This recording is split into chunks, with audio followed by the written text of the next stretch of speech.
what I know of accessory dwelling units, as that they seem like a great option for creating, so much opportunity in densely populated areas, whether it is multi-generational living or whether it's rental properties.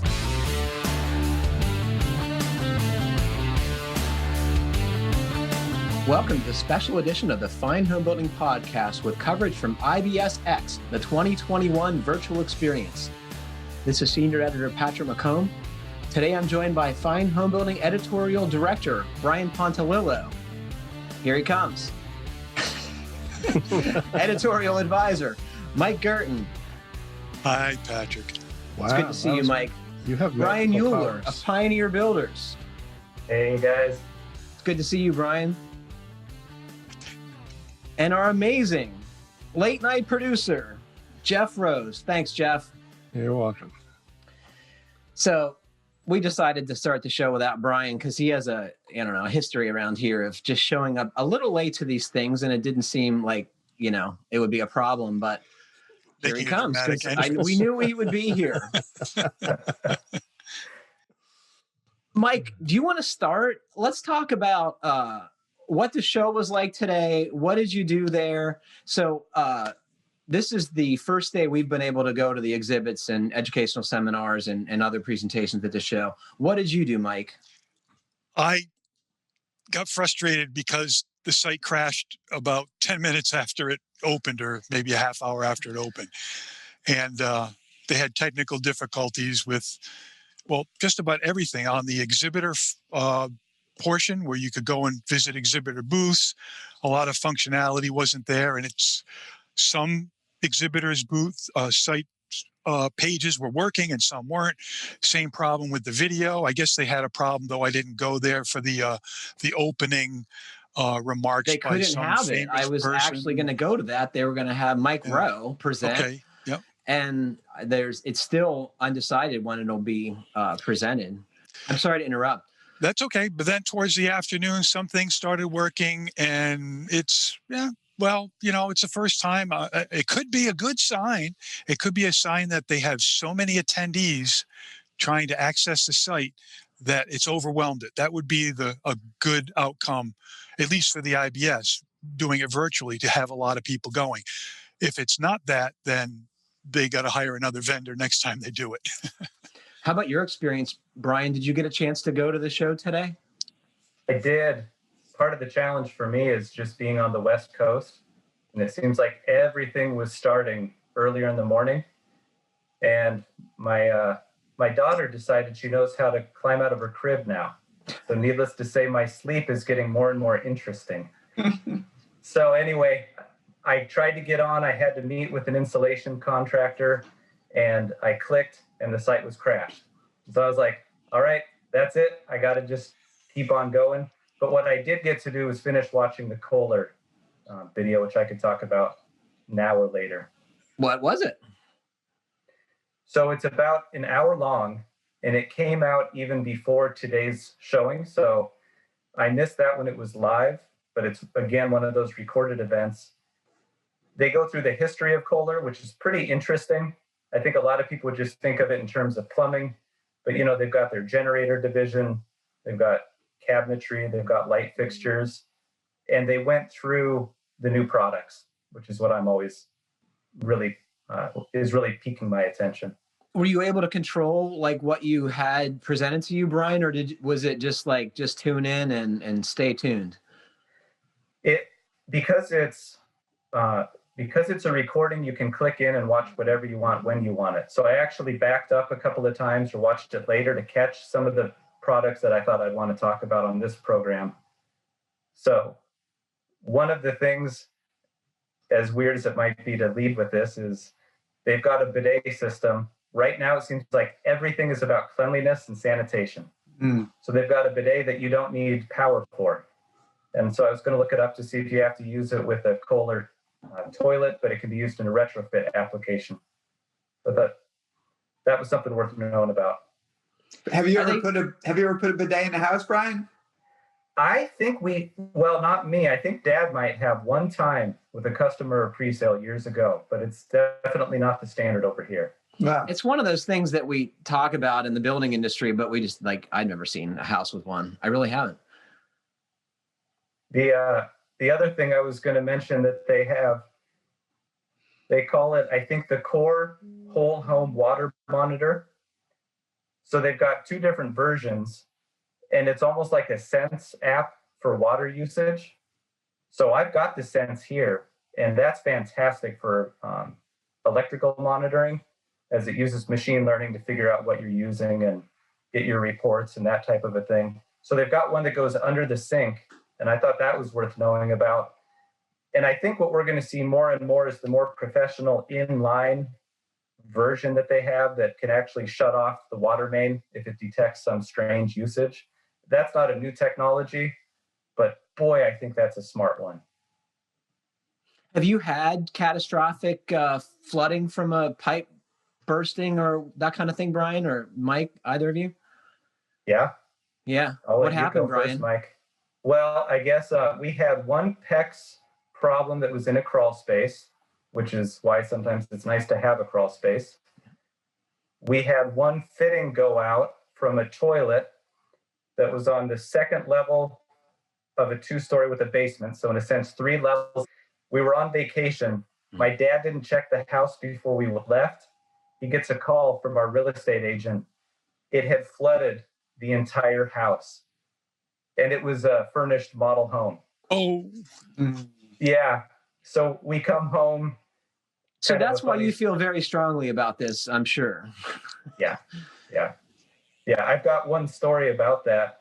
So Timmy and another guy were in the basement tearing the sheetrock off the walls. So there was one wall there. And I just go and punch my foot through it, thinking I was going to be funny. They looked at me and said, "That's the only wall that didn't get water damage." So then I had to go and confess to my dad what I did and get it repaired. Mike, have you had this happen? Have you had a flood from a pipe failure? Only once on a spec house we were building. It was one of those 70s contemporaries where you got all kinds of wacky roof lines for whatever reason. People like that. And the plumber had run some supply pipes through an area which was outside of what nowadays we call the thermal control boundary. So he basically ran it in a cold area. And it was in winter. And I think it was over the Christmas holidays. We weren't working there. We were like 90% done with the house. We were on some other projects.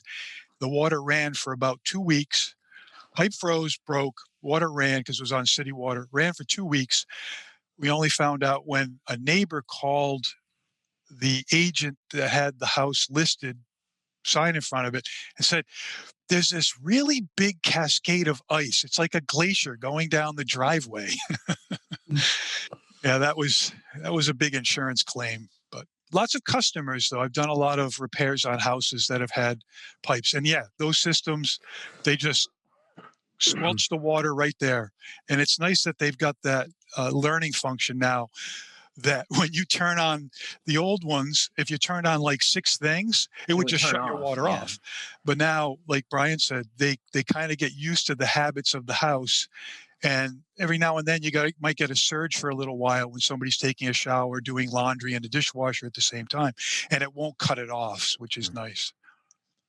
Bryan, I know you've had this experience recently, so you might want to start with that and then tell us about your experience at the Builder Show today, if you wouldn't mind. Yeah, well, I think I might have talked about it in the podcast, so I'll be brief. But yeah, we had we're on municipal water now, and we had a pretty steady bill for about 2 years, and then all of a sudden there was this increase in our bill that was somewhat significant. So it was like it took 2 bill cycles to figure out what was going on, because there was first, talking to the water company, finding out if rates had gone up, and then having them check out the meter, and then finally getting a plumber out here twice, actually, because I guess he looked at what he thought might be the obvious culprits, like the toilet and whatnot. In fact, I think he changed out the insides of the toilet, even though I told him the toilet wasn't running, but he did it anyway. And then finally, he got under the house and he found that there was a leak under the house. And so that, we're just just water running 24/7.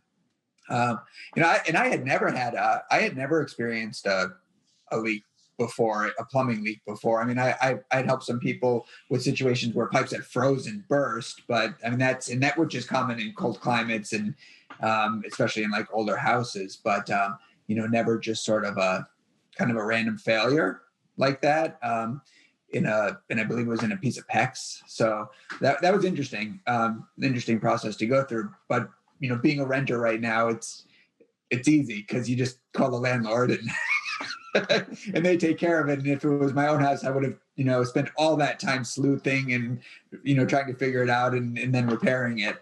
So anyway, yeah, that's the plumbing story. And fortunately, it was in a crawl space under the house, so there's no damage to be done. The show, I didn't, I had the same experience as everyone, obviously. The morning I tried a couple of times to get on and with no luck at all. In the afternoon, I tried to look around at some booths, and I did. I got to see some things in a few booths that I tried, and a few of them weren't working so well. But what I did find later on in the day was that the on-demand educational stuff was working. And so I did, I had talked on the last yesterday's episode. I talked about some of the sessions I'd like to get to. So I did get to Christine Williamson's session. I did get to watch Christine Williams' session on air sealing, which was excellent. She's such a good presenter. And so was the, for lack of a better word, the internet connection, the bits moving, was the image clear, and were you able to understand her? Was she breaking up? Was that? No, everything was fine with that. I don't know if anyone else tried those on-demand educational sessions, but I spent a lot of time trying to get into the demos.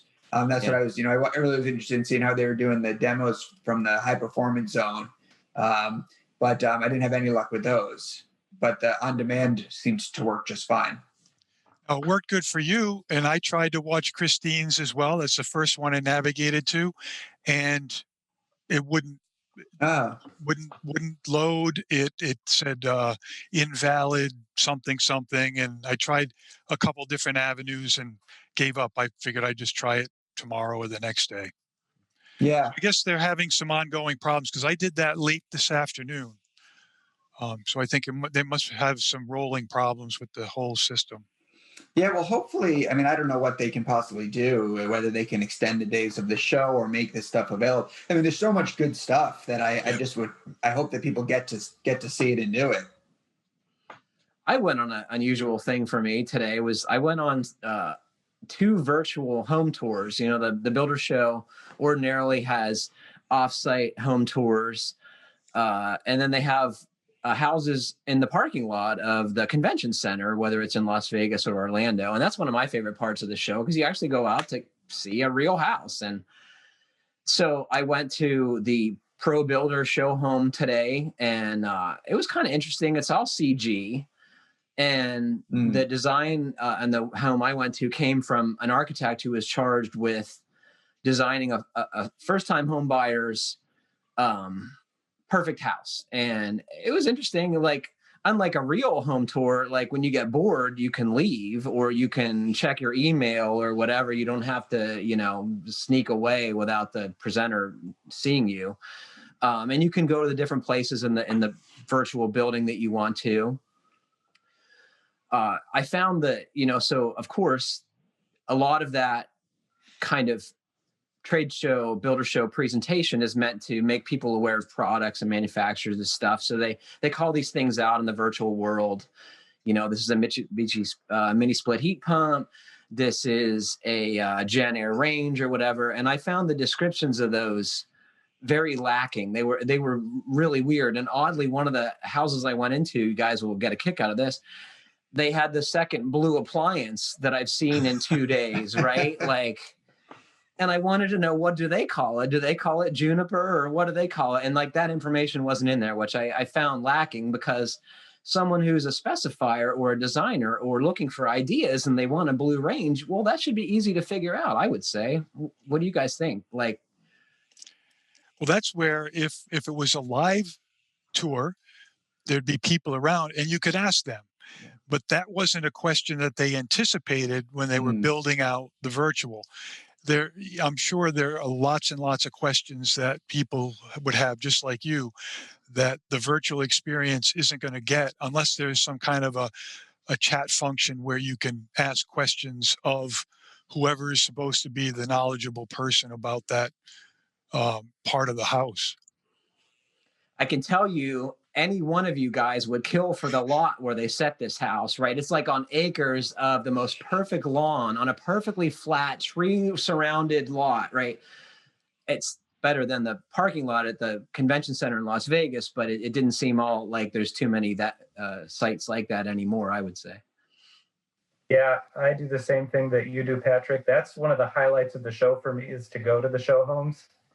However, they seem to hire, at least the last one in Las Vegas, I think they may have gone, don't quote me, and I know nobody's going to listen to this. I think they hired like an acting company to actually tell you about the homes. So you would be in the foyer and they would have absolutely dead memorized. Yeah. They're not in the business of getting questions asked to them. Oh. So what I think we're going to see is, I did get through to the Thermatru website, and very interactive, a lot of pre-recordings. I think that's going to be the wave of a future, not the whole thing, because the fact is we're missing the whole social aspect of it. Yeah. The whole builder show. But I think they're tapping into, we can say precisely what we want on our website and have people watch a 1 to 1.5 minute snippet. And I think we're going to see that just become a regular feature regardless of the pandemic. Jeff, did you get a chance to go to any of the things today? I know you were like up all night encoding and uploading the podcast. I poked my head in to a few of the booths, and like everybody else, I had trouble getting in sometimes. But a couple of places that Mike mentioned in the last podcast, I went to the FIBO, or whatever, however you say that, and the camo booths, and looked around. What was FIBO, Jeff? That was the clickable waterproof wall panels. Oh yeah, what do you think about that? That seems like a good thing for people like yourself and myself, Jeff. It was intriguing. I didn't spend a whole lot of time there. I just, they had their first informational video. I watched that, and it seems very, very interesting. We did learn that you have to put it over like waterproof layer, like you would. No. That's one of the advantages. No waterproofing behind. You can apply it right to studs if you want. I went back today and looked around a little more and asked a few questions. It's a high pressure laminate, and their joints are 100% waterproof, can be used in shower stalls. So the way they apply it, you'd get a shower pan, either one that you mud out or one that you would get as a pre-cast shower pan. Then you put their wall panels on, and they just have to use the sealant along the bottom in their corner pieces, but otherwise it click locks in, and it's 100% waterproof if it's done right. What does it look like, Mike? They have, imagine it's a high pressure plastic laminate on the surface, and they have them looking like almost any material you could want. You can think wood, you can think, they had one, it's called cracked concrete, and there are these big panels that look like fractured concrete when it's all done. And everyone tries so hard not to have cracked concrete. Like, and now it's a design feature. Yep, tile. It's a Norwegian company, and they're positioning it as an affordable alternative with less skilled labor to do bathroom outfitting. You could use it in showers, but they're also showing it all around the walls in entire bathroom. Like European-style wet bathrooms. European-style wet bathrooms, yeah. What do you think, Brian? Kitchen backsplashes. I'm gonna put it on my list for tomorrow. I'm really curious, and I'd like to see it. And one of the things that's so curious to me about tile and tile showers are this, all these systems that have emerged for for doing the waterproofing details that we need to do, and I think at the same sort of simultaneously how more complex tile showers have gotten in homes, with curbless showers and things, and showers with different features and nooks and benches and all that stuff. And it seems like tile setters and designers too, but in tile setters have really become empowered to, really, make baths super nice. But to Mike's point, like, I wonder, I thought that maybe that these systems were also going to make it easier for people who are doing the work, the contractors to do a solid job of waterproofing and stuff. But I feel like it still requires a lot of skill to and I would argue that the work with these systems. Plastic shower systems from Sterling and others are like a pretty affordable and durable and watertight way to build a shower. The aesthetics are not what some people want, but I've put those in and they're tough and the materials are easy to clean. I think there's a lot to like about that. What do you guys think about those things? I never see them in the homes we cover because everyone wants a tile shower, but the maintenance of tile and soft joints and stuff, like, I don't know. Yep, I put a couple in. I just did one 2 weeks ago. And it was a solid surface, swan. So basically swan stone, not cheap, but it's got a base, got wall panels, goes in, you cut them. And you're done in hours, right? Well, it took me a little longer than that, but yeah. Done in a day. Yeah. Did those sell, Bryan? Can you put those in one of your spec houses? So what our typical pattern is if it's a pretty high-end home, we pretty much always do a mud pan and a tile surround. But for a more mid-grade home, we do a fiberglass shower pan because of what we talked about before. I am so risk averse when it comes to water. So in the master, we'll usually do a tile surround. And in our market, people are fine having a one-piece fiberglass tub shower combo. They're happy with it. What I'm actually thinking about right now is the project I was telling you about with the spray foam is sequencing the different trades. Usually we have the insulators come in and do a pre-installation behind those areas that are going to be difficult or impossible to reach, like behind a one-piece fiberglass unit. So I'm bouncing around the idea it would be an upgrade, but doing a soaking tub and then a tile surround, because if you have a soaking tub, you can still get behind it when the insulators come. Yeah. So I'm trying to eliminate the step of the pre-installation. So talking about this product, my alarm Your bells are ringing just a little bit. Yep. Something else you might be interested in, Bryan. I saw the new aero barrier system today. I butted in on a Zoom call that they were, having meant to entice new dealers, I suspect. And I have no pride, so I just showed up there and asked them a bunch of questions. But I think for those folks who do that work, it's going to be a lot easier setup. And for folks like you who are paying for it, that might translate into lower costs. Have you seen that demonstrated? No, I saw that it was either put up for an award or it received the award. It won the award. So can you explain? I haven't seen what the system actually is. Well, first, let me briefly explain what aero barrier is and how the first generation setup worked. So aero barrier is a liquid sealant that is blown into the house, and they use a blower door to pressurize the house so the sealant is forced out of the cracks in the building envelope, gradually accumulates until it closes off even the tiniest gaps, and big gaps too. But it's pretty cool technology developed at the University of California, Berkeley, I believe it was. Anyway, so this system is now in the marketplace, and you, Bryan, use this to air seal your houses because it's very efficient, right? Like, these people do the air sealing work down to code required levels in hours versus, other methods which take many, many hours with tape or caulk or whatever. But the old system had the sealant in the truck. It had these tubes that sent the sealant from the truck to the various spray heads that are just put around the house. And then a stream of compressed air atomizes this material that then is blown around the house. So the new system has the individual pumps in a Pelican case with 2 gallons of sealant. And this self-contained rig is only connected to the truck by the stream of air because the big air compressor is still in the truck.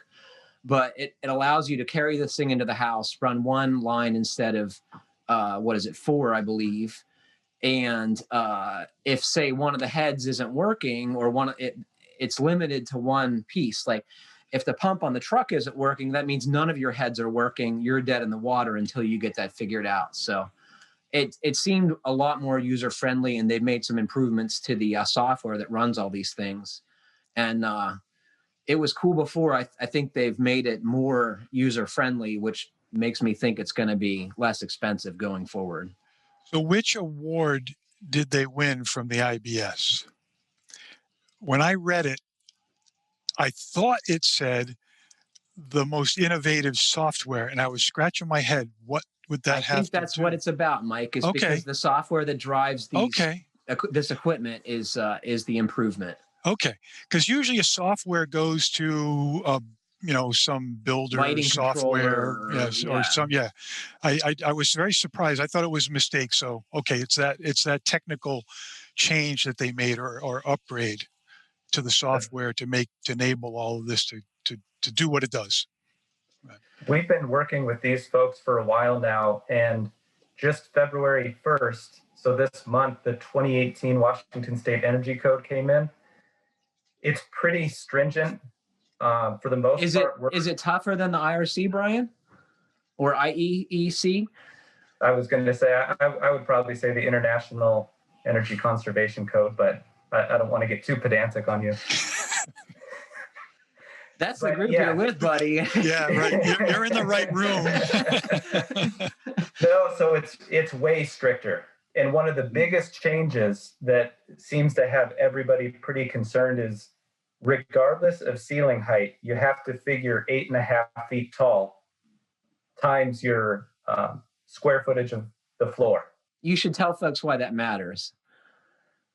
How can I do that? So, because volume, you get a break on volume. It's a ratio of volume to cubic feet per hour of air that leaks at 50 pascals. So the greater the volume, the better the number you're going to get. And so when you've got maybe, like we've got one house that's probably 24 or 25 feet to the peak, just a basic vault, but all of that volume is now going to be capped as if it's an 8.5 foot tall room. So when aero barrier comes in, they already have to overshoot the number because they plug up your ducts, windows, all of those things. Yeah. Then at final, after you may have introduced some new penetrations, who knows what, you're supposed to have your ducts open. You're not supposed to tighten up the house to try to get a great number. It should be reflective. If you look at the IECC protocol, testing protocol, you got to leave your house pretty much the way it's going to be in service. So they really have to overshoot at the aero barrier air seal number, as opposed to what your final is going to be that you get to get your occupancy. So what is your number? Is it 3 or is it higher? Code is 5, but the way the energy code works here, now we have to get 6.5 energy credits, and it's a menu of options that you pick from. So you might upgrade from a 0.30 U value to a 0.28 and a R30 floor to an R38, and that might get you a half a credit. And so you've got all of these credits. If you've got deeply buried ducts, if your ducts are in conditioned space, the efficiency of your units, if you've got an ERV, all of these things interplay to get 6.5 credits that takes you above code. So what I typically do is 3 or less. It gives me, I don't know if it's a half credit or a full credit, whatever it ends up being, because the stakes are pretty high. If you fail that at the end, trying to chase leaks with caulk, it's not an easy thing. And Bryan, do you what's the requirement for reporting air sealing numbers to your inspector? Do you have to do third-party testing? Are you allowed to do the blower door test? Thankfully, the code permits, as long as the code official allows it.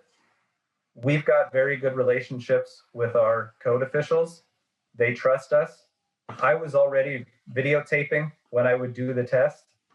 Now our code is requiring you to have a geotag on your documentation with that. So you have to have your location turned on, make sure that you're not gaming the system. I'll tell you a story. Part of why I got into this is I had a house. I met with the air sealing or the blower door tester, who, of course, was hired by the insulation company. So you might think there's a little bias Conflict there. of interest, maybe? Conflict of interest. His first question out of his mouth was, "What do you want your number to be?" Oh, And I said, I wasn't rude to him. It is what it is. I just said, whatever the number is. And we failed. And so I went, and it made me sharpen my skills. And then we came back, we passed, and that was a good lesson learned. So we're known as an ethical builder in our area. One of the code officials DM'd me over Instagram, "Hey, what are you guys doing with this whole thing?" So we have to write all of this up. Now we actually have to commission our ERVs. So they're getting much more, I would say, commercial minded with testing and air balancing. Bryan, as a normal builder, like, do you find this stuff too much? Is it a reasonable thing for air tightness testing? Is it a reasonable thing to have to commission your ERV? I think it's reasonable, but what I encourage people to do is try one new thing on each house. Of course, it's going to depend on what your volume is. But if you try to do everything at once, I don't think that's sustainable or reasonable mentally. Like, you have to be productive and make a profit if you're going to stay in business. So if you can just do one thing and then just be thinking about it, try the next thing. And before you know it, a couple of years, you've got a lot of good practices under your belt. Do you find that your homes are more comfortable than they were, say, 5 or 10 years ago with the increased emphasis on air tightness and details? Yeah, for sure. When you go into the homes, they feel warm. They already felt pretty solid because Timmy, he hand cuts our roofs. He uses plenty of nails and keeps things nice and stiff. But it's been commented on. I usually get to walk through with a homeowner, a prospective buyer, and point to them all of the different things in the house. And it's really an education thing. And so you also get to keep your ear open to little comments they make. And it's been commented on, "Man, this house is quiet." So they may not necessarily comment about the warmth or the temperature comfort, but the house is quieter, certainly from any ambient noise outside the house. so how does it? So you're taking a much more thoughtful approach to everything, but you're meeting the codes which are increasing. How does you're in a market that, from when we've had conversations before, you're in a fairly competitive market. So how are the other builders hitting those code requirements and, without incurring the same costs that you do? In other words, you're not obviously overshooting the market if you're going for the code, but they're probably not able to. I don't know, how can they do what you're doing? Because you're putting a lot of effort into everything. Is the way I see it. I don't know. So I don't know if they are. That's what I was wondering, if they've got the blower door person who's just saying whatever so they get their extra credits, and you're actually doing it honestly. They're cheating, and you're getting penalized for that because you really can't raise your price to account for the extra effort you're putting in. Yeah, and what I would say is it's part of our strategy is highlighting the things that we do, and the other builders aren't making that part of their, "You should buy this house because of this X, Y, and Z." They're mostly price driven. They're price and look good. And ours is, I hope they look good, but it costs more up front. But especially during the pandemic, it's kind of like, do you want your house to be the haven where you just feel comfortable? So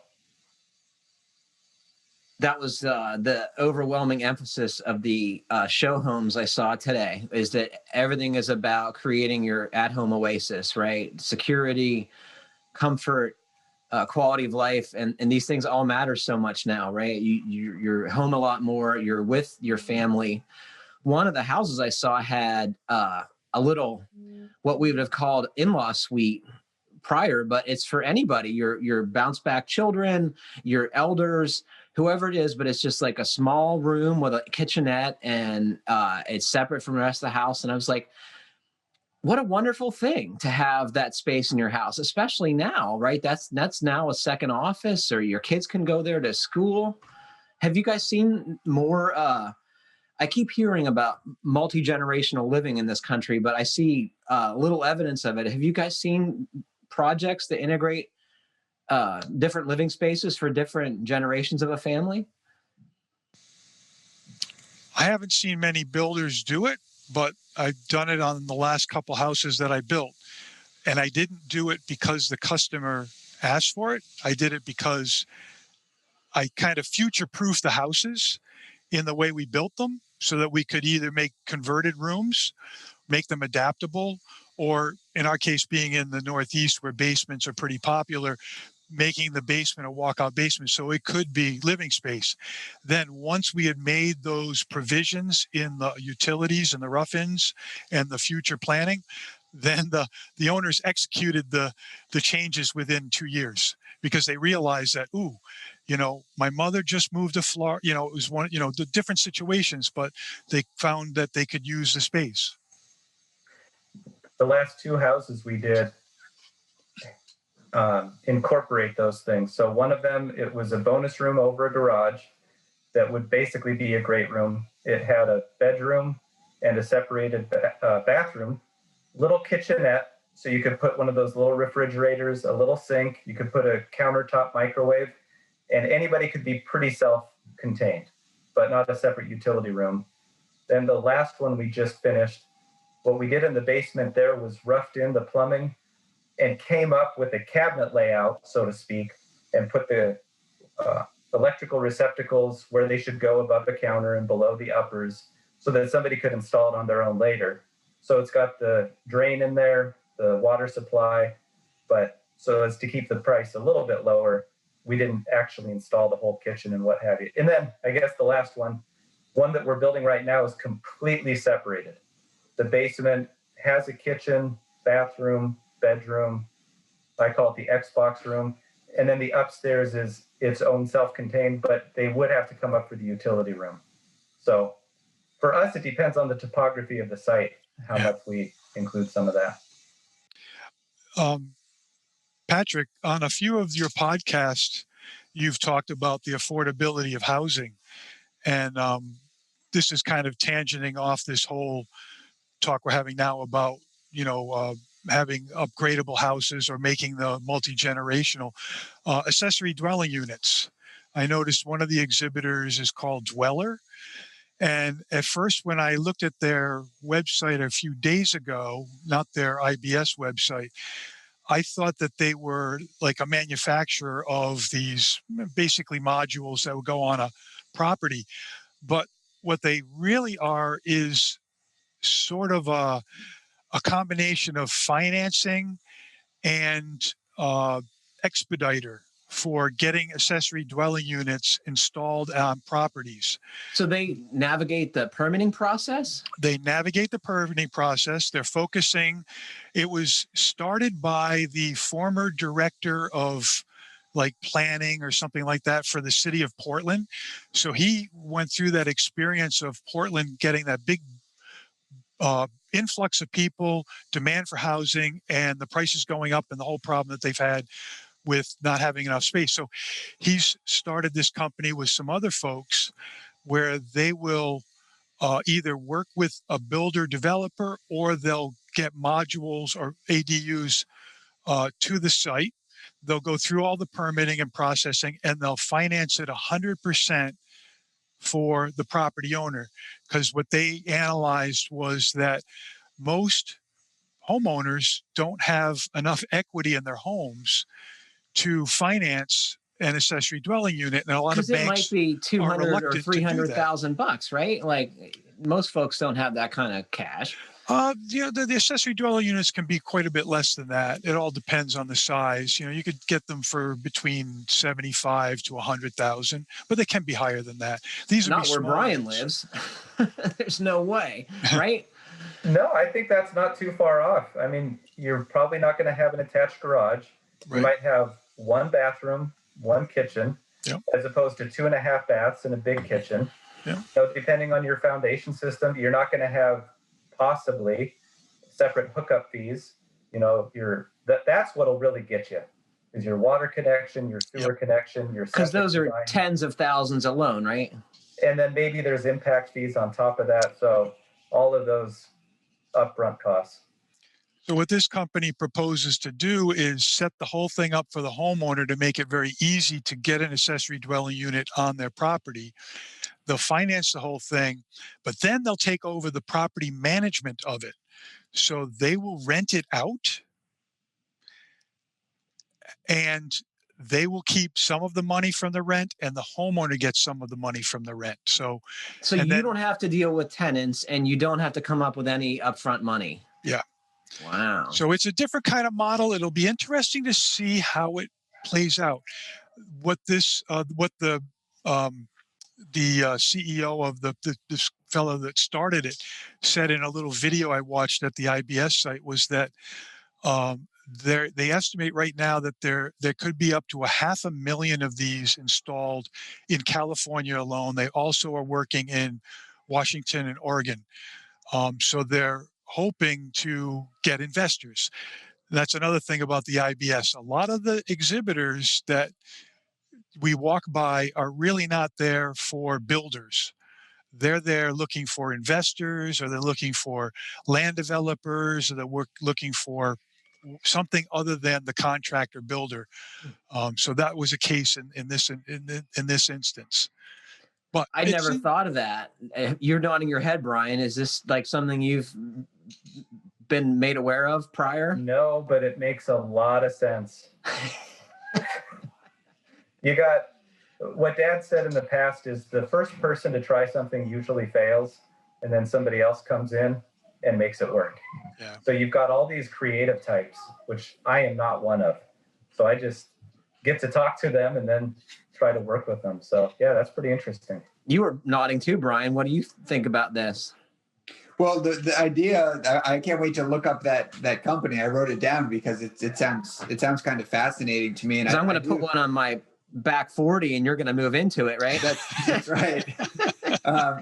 I do think that, I think it certainly seems like from what I know of accessory dwelling units as that they seem like a great option for creating, so much opportunity in densely populated areas, whether it is multi-generational living or whether it's rental properties that, they give the homeowner and landowner income and give, create another affordable place to live in that city. Yep. So I have, I don't think, unless I was building a house on top of a mountain somewhere, I don't think there's any chance that I would build a house without some sort of an accessory dwelling unit, whether it was like Bryan mentioned before, like a space above a garage that a family member could live in, or I could rent out and help pay the mortgage, or it's, something to that effect.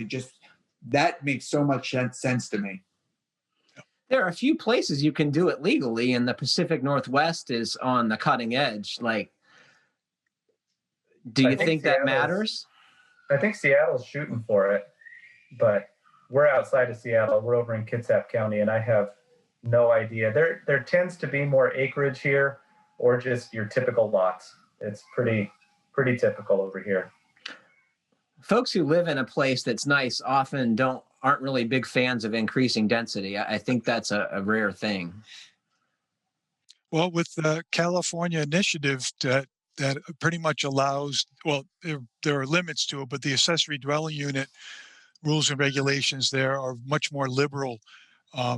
California is kind of at the forefront because they see it, at least statewide, as a solution to the housing crunch that they've had there, which was all precipitated by the propositions back in the 70s, which upset the property tax structure. So it's an interesting example of what happens when somebody thinks they're doing a good thing and it ends up backfiring and causing problems many years later in the housing industry.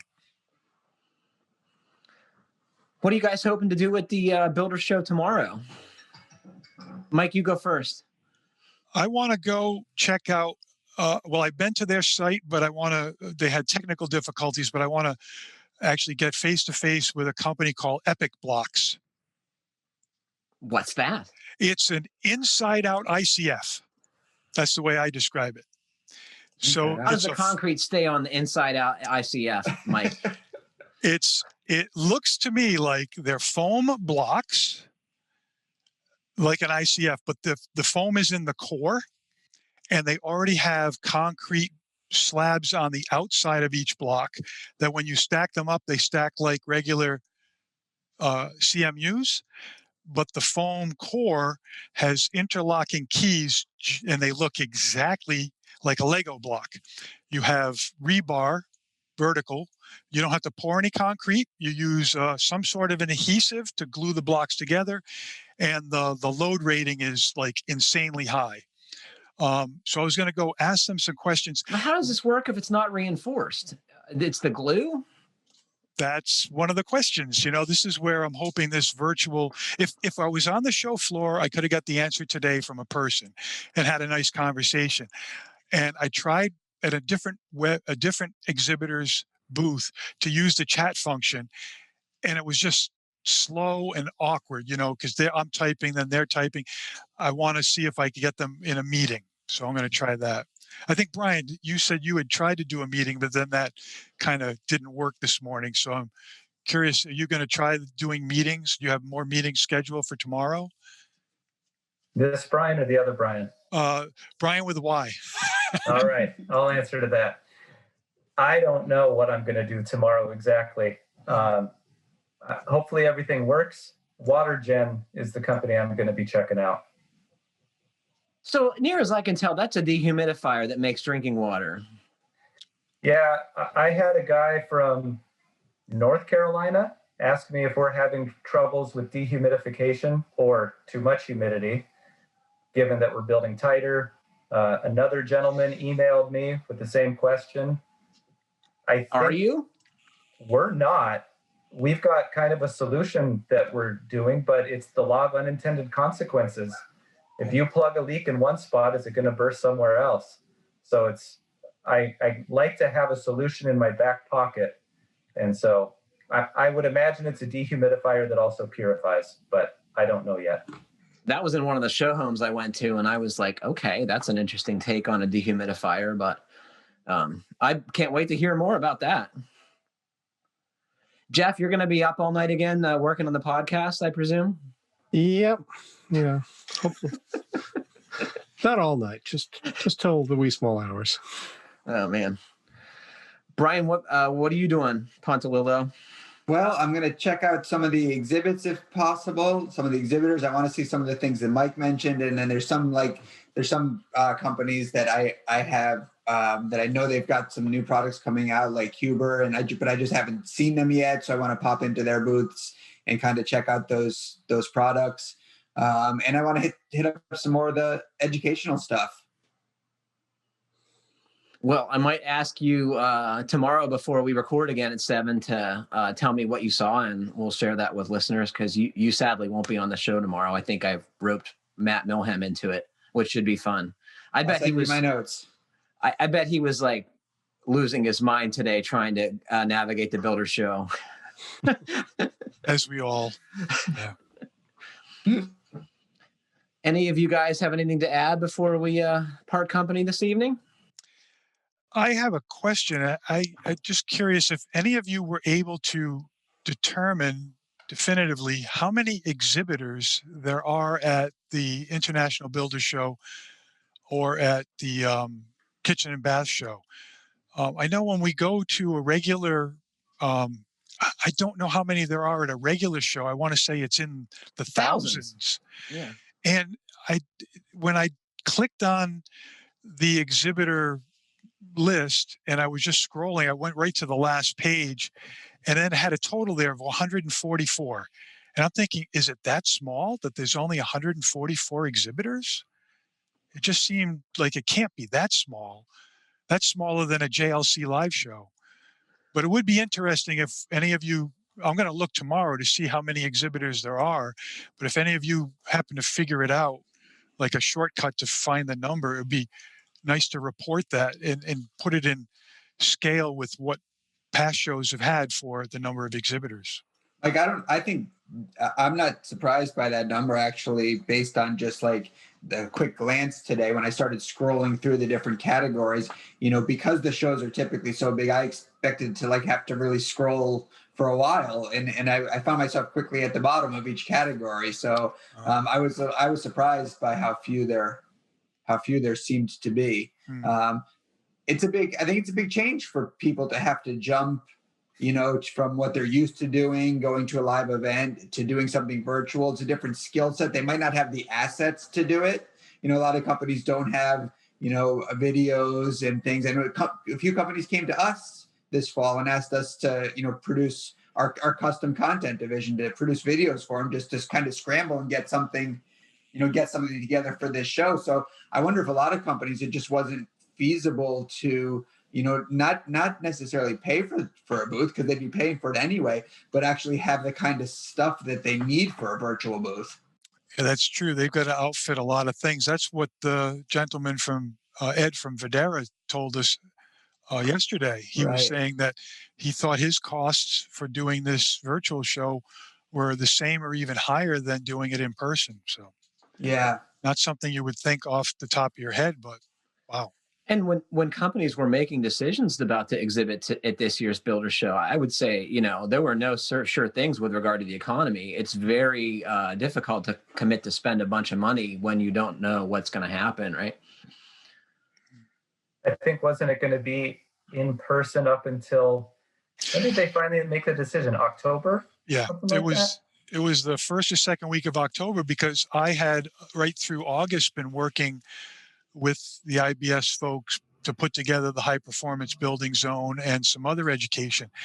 And we were moving in the direction of hurry up and wait. And then finally, when they made the decision, it was like all the things we'd been working on just got thrown up in the air, or thrown out the window, I should say. Yeah. That seems like a lost opportunity, because you could have done that stuff on video, right? I was watching at the Huber booth today, guys detail a stormproof roof, taping details and those kind of things. And, it was as useful as if it was in person, I would say. But it wasn't until the second week, at least from my experience, for what we were going to do with the high performance building zone, they didn't decide that they were going to do videos until the third week of November. So that was another 6 weeks later. And at that point, a lot of us that ordinarily would have done the demos, we had other commitments. We couldn't put the videos together. So in the case of the high performance building zone, Matt Whitbeck, I think did them all on one of his job sites. And so, yeah, I think a lot of people scrambled towards the end there, because October, it's that's not very long ago in building trade show planning. Yeah, this stuff takes months. A year. They're already planning for 2022. Yeah. Any final thoughts before we go, y'all? Oh, I got a question. Does anybody know how to get to the KBIS site? I couldn't get to it through the International Builders Show site. If you go through the South Hall and go up an escalator. Okay, thank you. I knew you'd know where it was. Well, unfortunately, that is all the time we have for today. Thanks to everyone for joining me, and thanks to all of you for listening. Please just be sure to tune in tomorrow for the second day coverage of IBSx. If any of you all have feedback on the way we're covering the show or about the show itself, I'd love to hear from you. Thanks very much for listening, everybody. Keep craft alive, stay safe, and happy building. And thanks.